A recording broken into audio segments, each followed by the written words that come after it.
ঢাকা ইউনিভার্সিটিতে ছাত্র শিক্ষক রাজনীতি বন্ধ রাখার সিদ্ধান্ত হয়েছে। একটু স্পেসিফিকলি বলতে গেলে দলীয় ছাত্র শিক্ষক রাজনীতি বন্ধ রাখার সিদ্ধান্ত হয়েছে। দীর্ঘদিন থেকে আমি শিক্ষক রাজনীতি সরিয়ে রেখে ছাত্র রাজনীতি নিয়ে আলাপ করি। দীর্ঘদিন থেকে এই আলোচনা আমাদের দেশে আছে যে দলীয় লেজুর ভিত্তিক ছাত্র রাজনীতি থাকা উচিত কি অনুচিত। এই প্রশ্ন মাঝে মাঝেই আসে, বিশেষ করে ছাত্র রাজনীতির নামে যা যা হয় বিভিন্ন শিক্ষা প্রতিষ্ঠানে। আমরা যদি অন্তত গত 15 বছরের কথা বলি, ছাত্রলীগের নামে যা যা হয়েছে বিভিন্ন শিক্ষা প্রতিষ্ঠানে, সেটা নিয়ে এই প্রশ্নটা এসছে এবং সমাজে একটা খুব বড় মত আছে, বড় সংখ্যার মানুষের মত আছে, শিক্ষাঙ্গনে ছাত্র রাজনীতি, দলীয় লেজুর ভিত্তিক ছাত্র রাজনীতি নিষেধ করা উচিত। কি হওয়া উচিত সেটা নিয়ে আলোচনা করতে চাই। তার আগে কি হয়েছে গতকাল ঢাকা ভার্সিটিতে সেটা একটু পড়ি। একটা সিন্ডিকেট বৈঠক হয়েছিল। বৈঠকে অংশ নেওয়া সিন্ডিকেট সদস্য মোহাম্মদ নিজামুল হক ভূঁইয়া, আমরা মনে হয় ভদ্রলোককে চিনতে পারছি, ঢাকা ইউনিভার্সিটি শিক্ষক সমিতির প্রেসিডেন্ট ছিলেন, বা এখন আছেন কিনা জানি না। সরকারের হয়ে মাঠে নেমেছিলেন টিভি টক শোতে, যখন আমরা কেউ আর যেতে পারছিলাম না সরকারকে ডিফেন্ড করতে। প্রায় প্রতিটা টক শোতে তাকে দেখতাম। যাই হোক, তিনি বলেন সিন্ডিকেটের জরুরি সভায় ঢাকা বিশ্ববিদ্যালয় ক্যাম্পাসে শিক্ষক শিক্ষার্থী ও কর্মকর্তা কর্মচারীদের সব ধরনের দলীয় লেজুর ভিত্তিক রাজনীতি পরবর্তী নির্দেশ না দেওয়া পর্যন্ত বন্ধ রাখার সিদ্ধান্ত হয়েছে। এটা এখন আনুষ্ঠানিকভাবে জানানো হয়নি, তবে প্রথম আলো এখানে একটা জিনিস যোগ করেছে। কোটা সংস্কারের আন্দোলনের এক পর্যায়ে শিক্ষার্থীরা যে 9 দফা দাবি দিয়েছিলেন সেগুলোর মধ্যে একটি ছিল বিশ্ববিদ্যালয় ক্যাম্পাসে দলীয় লেজুর বৃত্তির রাজনীতি নিষিদ্ধ করা। এটা একটু মনে রাখতে হবে। তারপর বলা হচ্ছে পতন হয়েছে আওয়ামী লীগের, এবং এরপর বিশ্ববিদ্যালয় ক্যাম্পাসে দলীয় রাজনীতি বন্ধ চেয়ে বিক্ষোভ মিছিল সমাবেশ করেছেন একদল শিক্ষার্থী। এবং এখানে প্রেক্ষাপটের কথা বলা হচ্ছে, আমরা জানি ঢাকা ইউনিভার্সিটিতে গতকাল একটা মর্মান্তিক ঘটনা ঘটেছে, পিটিয়ে একজন মানুষকে হত্যা করা হয়েছে। সেই প্রেক্ষাপটে এই ধরনের আলোচনা হচ্ছে। এই আলাপটা নতুন না, এই আলাপটা পুরনো। এই আলাপটা যখনই কোনো মারাত্মক ভয়ঙ্কর ঘটনা ঘটে তখনই হয়। আমরা জানি বুয়েটে আবরার ফাহাদকে যখন পিটিয়ে মেরে ফেলা হয়েছিল তখনও একই আলাপ হয়েছিল, এবং বুয়েটে দলীয় লেজুর ভিত্তিক ছাত্র রাজনীতি মানে ছাত্রলীগের রাজনীতি বন্ধ হয়েছিল। ঠিক একই আলাপ এখন ইন জেনারেল, এবং 9 দফা দাবির মধ্যে এই দাবিটা আছে। সুতরাং এই আলাপটা আমাদের সমাজে চালু হওয়া উচিত, আমাদের যার যার মতামত জানানো উচিত। আমরা জানি অনেকে বলবেন ছাত্রদের কাজ লেখাপড়া করা, ছাত্ররা লেখাপড়া করবে, ওরা রাজনীতি করবে কেন, বিশেষ করে কোনো দলের সাথে তার অ্যাফিলিয়েশন কেন থাকবে। বলতেই পারেন সেটা তার তার ইচ্ছে, এটাও একটা মতামত ডেফিনেটলি। এবং ছাত্র রাজনীতির নামে ইটস ট্রু, এটা শুধু এই আওয়ামী লীগ সরকারের সময় না, এটা এই সময় এসে অনেক বিভৎস চেহারা নিয়েছে। কিন্তু ছাত্র রাজনীতির নামে আমাদের শিক্ষা প্রতিষ্ঠানগুলোতে দীর্ঘ সময় যা হয়েছে সেটা আসলেই খুব ভয়ঙ্কর। মানে এই ছাত্র রাজনীতি করার নামে হলে সিট দেয়া না দেয়া নিয়ে সাধারণ ছাত্রদের উপর অত্যাচার নির্যাতন, এই এরিয়াতে ভার্সিটি এরিয়াতে চাঁদাবাজি, টেন্ডারবাজি ইত্যাদি নানা রকম কর্মকাণ্ডে জড়িয়ে পড়ার ইতিহাস আছে। আগেও ছিল, আগে অনেক কম ছিল এখনকার তুলনায়, কিন্তু এটা ছিল। এবং অনেক ক্ষেত্রে ছাত্রছাত্রীরা ভুক্তভোগী হয়েছে, সাধারণ ছাত্রছাত্রীরা যারা রাজনীতি করতে চায় না। ট্রু। সুতরাং সমস্যা থাকলেই সমস্যা জন্য সেটা বাদ দিয়ে দিতে হবে, এটা যুক্তি কিনা। আসছি। তার আগে আমরা একটু ভারতের দিকে তাকাই, যে দলীয় লেজুর বৃত্তি যেটাকে বলা হচ্ছে, মানে কোন রাজনৈতিক দলের সাথে অ্যাফিলিয়েটেড ছাত্র রাজনীতি আছে কিনা। ধরুন আমাদের ঢাকা ইউনিভার্সিটির সাথে খুবই কম্পারেবল, মানে মানের দিক থেকে না, আমাদের মান বলে কিছু আসলে এখন আর নাইটাই। আমি বাংলাদেশের জন্য ঢাকা ইউনিভার্সিটি যা, এই ইউনিভার্সিটির অবশ্য লোকজনের এখন মূল টার্গেট হচ্ছে, অনেকে বিক্ষুব্ধ হবেন, মন্তব্যে লিখতেও পারেন, বিরাট একটা অংশের মূল টার্গেট হচ্ছে বিসিএস পরীক্ষা দিয়ে বিসিএস ক্যাডার হওয়া, যে সাবজেক্টেই পড়ি না কেন। কিন্তু ভারতে এইরকমই একটা সম্মানজনক ইউনিভার্সিটি হচ্ছে আমাদের, যেমন ঢাকা ইউনিভার্সিটি তেমনি ওখানে হচ্ছে জওহরলাল নেহরু ইউনিভার্সিটি বা জেএনইউ। জেএনইউতে ছাত্র সংসদ নির্বাচন হয়, ওখানে অনেকগুলো স্টুডেন্টস অ্যালায়েন্স কাজ করে, এবং আমি 2-3টা স্টুডেন্টস অ্যালায়েন্সের নাম বলি। National students union of India, এটা অ্যাফিলিয়েটেড উইথ, এটা হলো student wing of Indian national Congress, national কংগ্রেসের স্টুডেন্ট উইং আছে। অল ইন্ডিয়া স্টুডেন্টস অ্যাসোসিয়েশন, এটা হচ্ছে communist party of India, Marxist Leninist, তার সাথে অ্যাফিলিয়েটেড অনেকগুলো সংগঠন আছে, আমি 2-3টার নাম বলছি। অখিল ভারতীয় বিদ্যার্থী পরিষদ, এটা হচ্ছে হিন্দু ন্যাশনালিস্ট অর্গানাইজেশন, আরএসএস এর সাথে অ্যাফিলিয়েটেড এই স্টুডেন্ট অর্গানাইজেশনটা। সো বিজেপি, কংগ্রেস, বাম আরো অনেক আছে, আপনারা যে কেউ এগুলো সবই অনলাইনে প্রাপ্ত তথ্য, ইউ ক্যান ফাইন্ড দ্যাট। এরা সব জওহরলাল নেহরু ইউনিভার্সিটি বা অন্যান্য ইউনিভার্সিটিতে তাদের পলিটিক্স আছে, নির্বাচন আছে, এবং জওহরলাল নেহরু ইউনিভার্সিটির স্টুডেন্টরা ভারতের বিভিন্ন সিচুয়েশনে বিভিন্ন সময় খুব গুরুত্বপূর্ণ রোল প্লে করেন, এবং তাদের ছাত্র সংসদে যিনি নেতা হন তার সারা দেশে পরিচিতি থাকে, তারা গুরুত্বপূর্ণ ভূমিকাও পালন করেন। তো এখানেও তো দলীয় লেজুর বৃত্তির রাজনীতি আছে।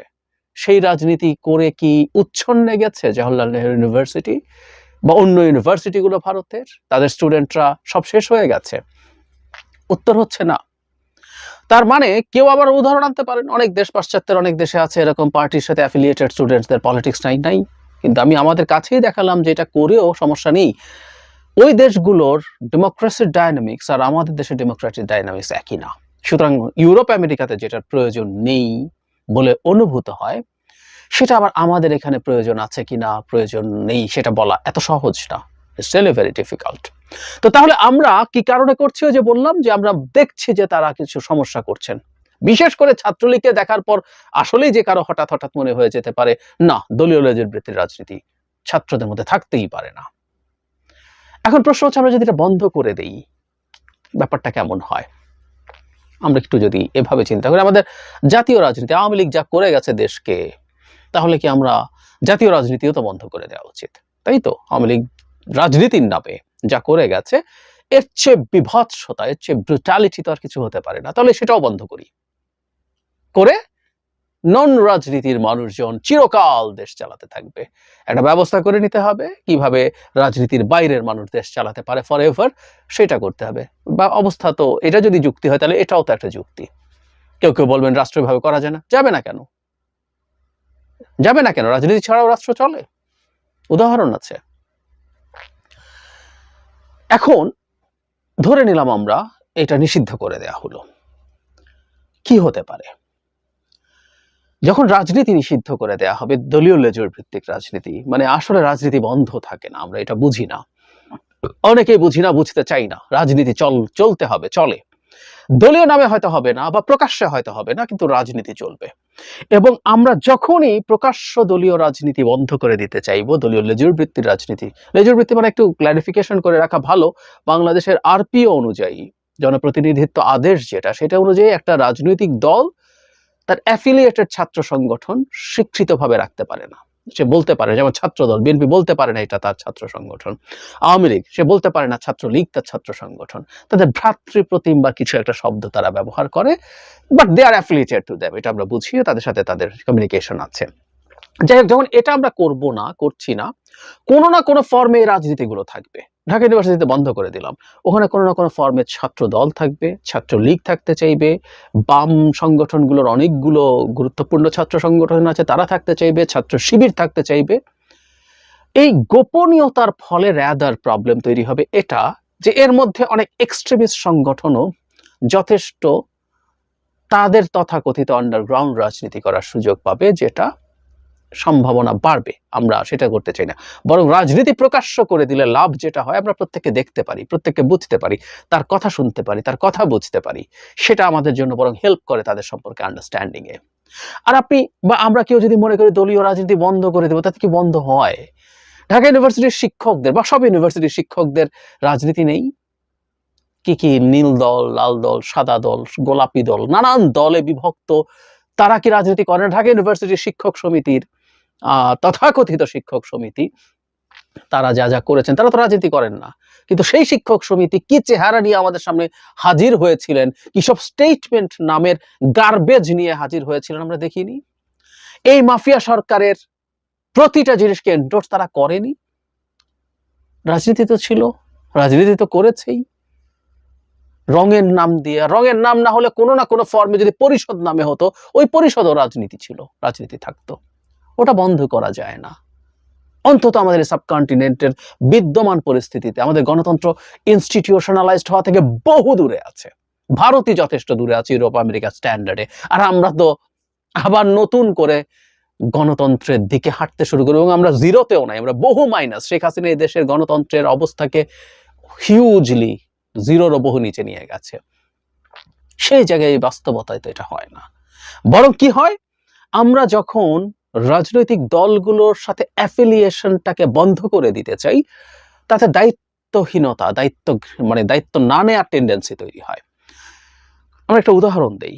বুয়েটে ছাত্রলীগ এটা করেছে, ছাত্রলীগের এই পদধারীরা এটা করেছে। এটা কিন্তু স্বৈরাচারী সরকার বলে পাত্তা কম দিয়েছে, কিন্তু এটা আওয়ামী লীগের উপরে চাপ ছিল যে ছাত্রলীগ, তোমার ভ্রাতৃপ্রতিম তথাকথিত সংগঠন এই কাজটা করেছে।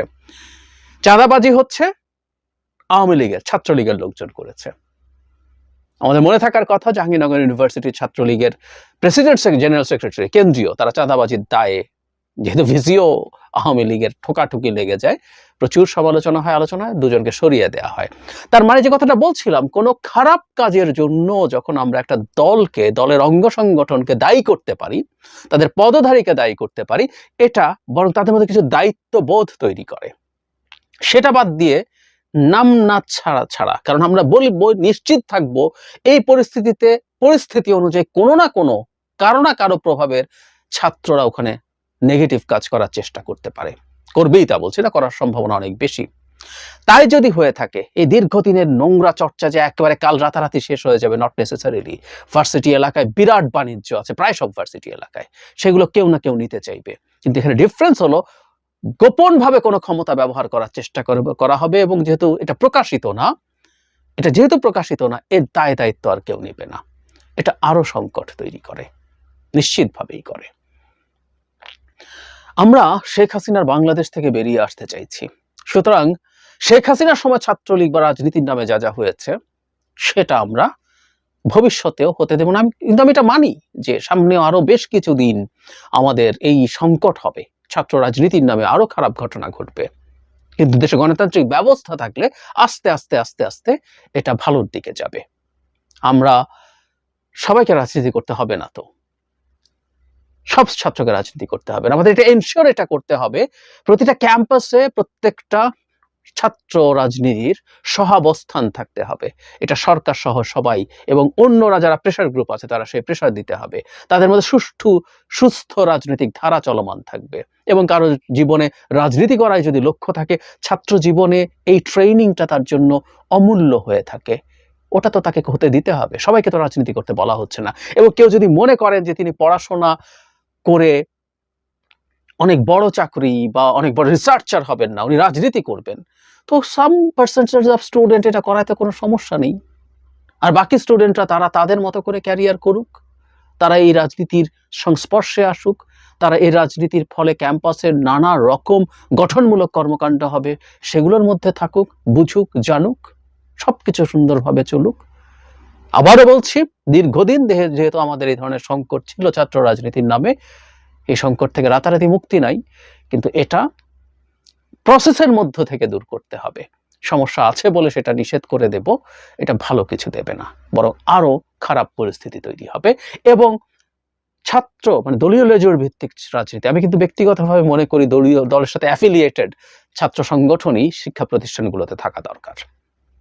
খুবই অজনপ্রিয় হয়তো আমার এই কথাটা হচ্ছে, কিন্তু দীর্ঘমেয়াদে আমরা ভালো কিছু করতে পারবো না। একটা সোসাইটির শক্তি হচ্ছে রাজনৈতিকভাবে সচেতন জনগোষ্ঠী, এবং ছাত্রদের চাইতে সচেতন জনগোষ্ঠী তো আর কেউ হতে পারে না।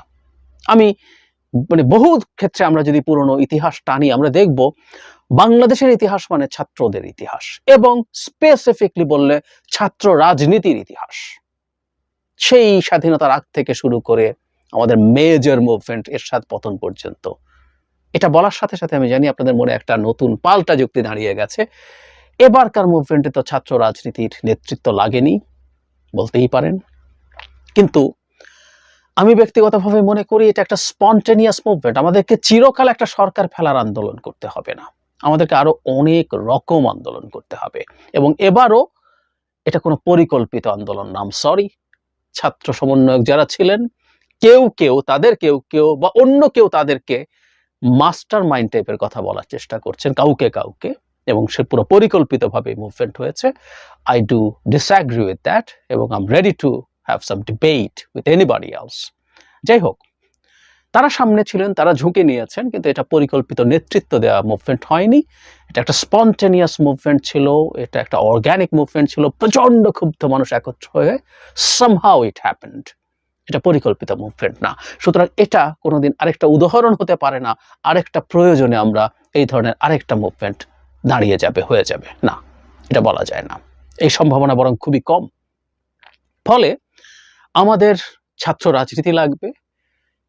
ছাত্র রাজনীতিকে রেখেই সংকটগুলোকে আমাদের সমাধান করার চেষ্টা করতে হবে, এবং ভবিষ্যতের যদি গণতান্ত্রিক বাংলাদেশ তৈরি হয়, সেই গণতান্ত্রিক বাংলাদেশ যদি কন্টিনিউ করতে থাকে, তাহলে অনিবার্যভাবেই ছাত্র রাজনীতিও জাতীয় রাজনীতির মতো শুদ্ধ হতে বাধ্য। বন্ধ করে, নিষিদ্ধ করে কোনো কিছু করা যাবে না। এবং 9 দফা দাবির মধ্যে লেজুর ভিত্তিক ছাত্র রাজনীতি বন্ধের যে দাবি আছে, আমি স্ট্রংলি সেটার প্রতিবাদ করছি। এটা কোনোভাবেই হতে দেওয়া উচিত হবে না।